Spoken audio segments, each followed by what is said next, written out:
평생 함께하자는 약속으로 나란히 내딛었던 첫발. 어느새 새 아이의 부모가 됐다고 합니다. 이만식 씨에게 아내와 새 아이들은 세상 무엇과도 바꿀 수 없는 행복이었다는데요. 가족을 위해 트럭 운전 일을 하며 하루하루 최선을 다해 살아가던 이만식 씨.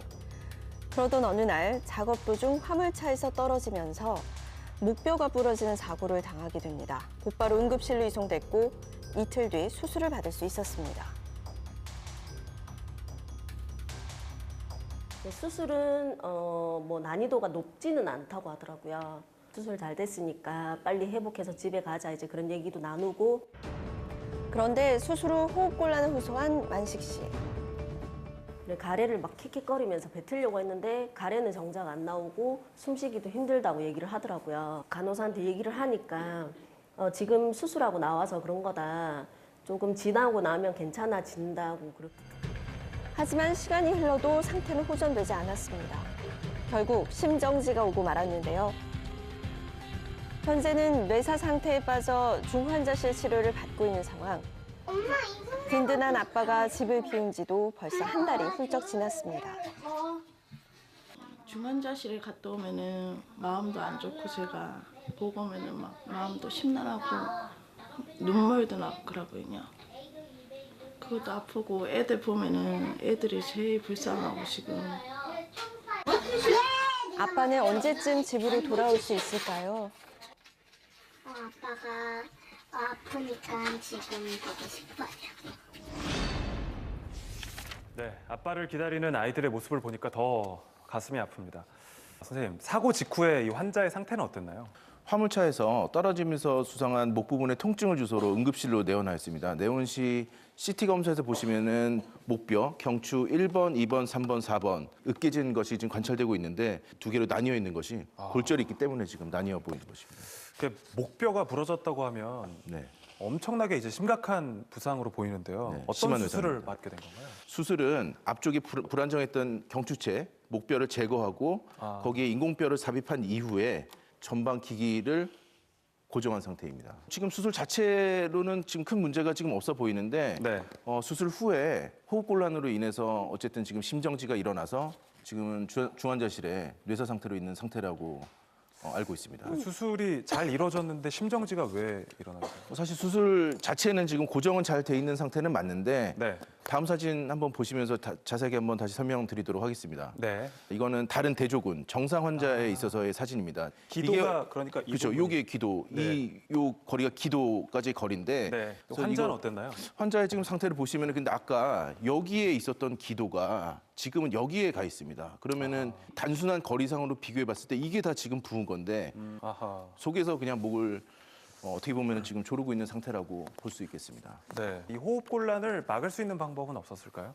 할 수 있는 방법으로는 마취하면서 기도 삭관을 하게 됩니다. 그래서 이제 그 기도 삭관한 튜브를 수술 직후에 바로 빼고 병실로 올라가는 것이 아니고 기도 삭관 튜브를 유지하고 중환자실에서 하루 이틀 정도 저 조직에 아까 말씀드렸던 저 조직의 붓기가 좀 빠질 때까지 가라앉을 그리고 때까지. 가라질 네. 때까지 그리고 환자가 어느 정도 호흡곤란 이런 것들 어떤 합병증이 없는 걸 확인한 이후에 뺐더라면은 조금 더 좋지 않았을까 하는 생각이 듭니다. 네, 그렇군요.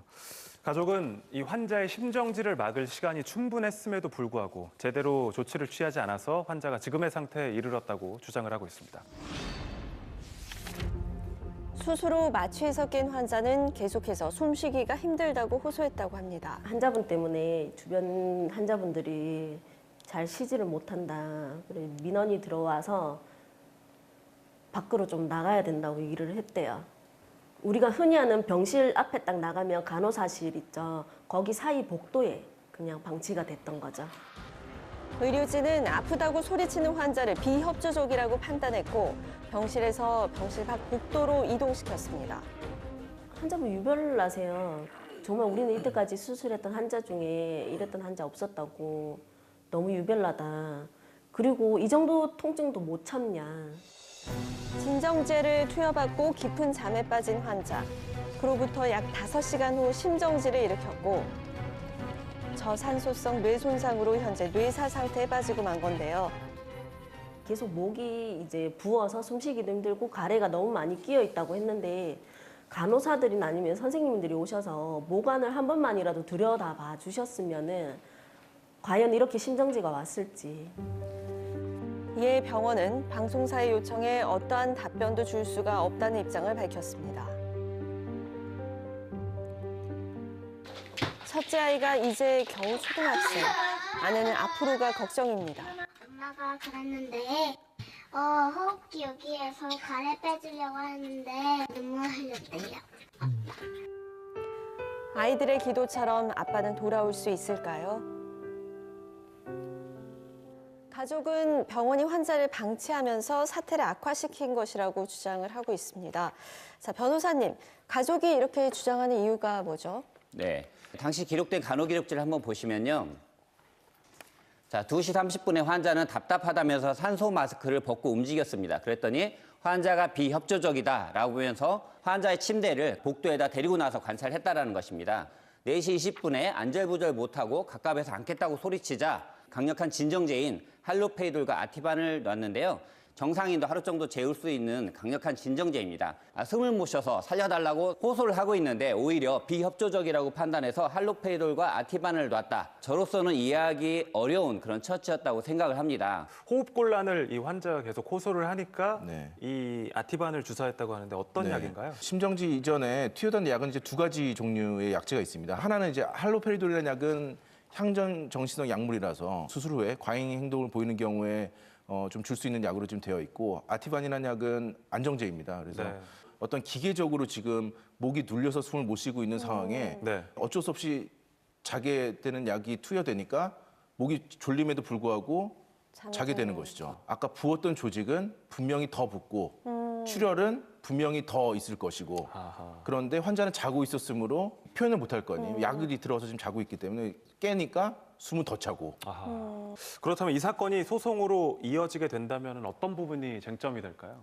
네, 결국 이런 부분을 막을 수 있었는지가 가장 중요한데요. 수술 부위에 부종이 생겨서 기도를 막을 수 있다는 것은 충분히 예상할 수 있었습니다. 또한 환자는 수시간 동안 호흡곤란을 호소하면서 안절부절 못했기 때문에 산소를 주고 기도 삭간을 했어야 되는데 오히려 진정제를 투여했다는 부분에 있어서는 민사적인 책임뿐만 아니고 형사적인 책임도 질 여지가 있다고 보여집니다. 네.